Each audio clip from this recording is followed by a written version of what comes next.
చాలా ఇది చెప్తున్నా, చాలా సీరియస్ ఇష్యూ. ఇప్పుడు నా దగ్గర ఇప్పుడు నేను ఇంటికి వస్తుంటే కొంచెం గౌరవం, అఫీషియల్ ప్రోగ్రాము, మన అందరికి పండగ లాంటి ప్రోగ్రామ్, సబ్ స్టేషన్, ఇక్కడికి కూడా తాగి రావాల్సిన అవసరం ఏంది? చాలా మంది తాగి వచ్చి మాట్లాడుతున్నారు నాతోటి.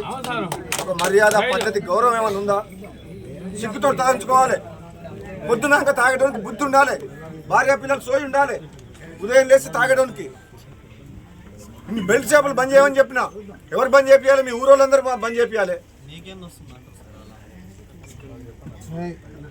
అట్లా కాదు, మీ గ్రామస్తులు కమిటీ వేయలే. శ్రీనివాస రెడ్డి, మన రవీంద్ర రెడ్డి రేపు ఉదయం వచ్చి ముష్టిపల్లిలో ఎన్ని బూతులున్నాయి? 5 మహిళలు, 5 ఇంపార్టెంట్ పర్సన్స్ తోటి 2 కమిటీలు. అంటే ఒక బూత్లో 5 పురుషులు, 5 లేడీస్, రెండో బూత్లో 5 పురుషులు, 20 మంది తోటి కమిటీ వేయాలి. ఒక్క బెల్ట్ షాప్ ఉండొద్దు. మళ్ళీ మీకు డెవలప్మెంట్ కావాలని నా దగ్గరికి ఎవరైనా రావాల్సిన వాళ్ళు ఎవరన్నా మీ ఊరు నుంచి నాతో మాట్లాడాలంటే ఫస్ట్ మీ ఊర్లో బెల్ట్ షాపులు బంద్ చేయాలి.